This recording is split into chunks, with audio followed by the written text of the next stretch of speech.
Sejumlah peserta didik tingkat sekolah menengah atas asal desa Fursui, Kecamatan Selaru, yang bersekolah di Somlaki saat ini terus mengembangkan produksi tenun ikat tanimbar usai jam sekolah. Aktivitas bertenun dilakoni sebagai bentuk kreativitas di luar sekolah. Salah seorang siswa mengakui kegiatan bertenun dilakukan untuk sedikit meringankan beban orang tua. Karena dengan hasil tenunan mereka bisa menjualnya untuk memenuhi kebutuhan sekolah.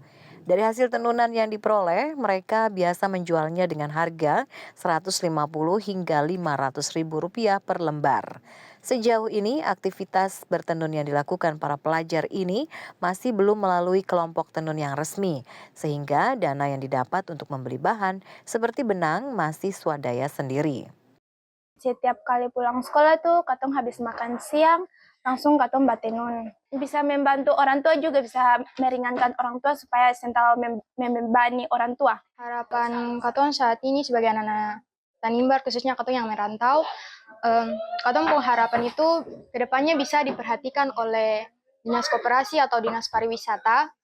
Mungkin dong bisa bantu katong dalam hal mengembangkan katong pung budaya, katong pung usaha, mungkin dong bisa kasih bantuan per katong.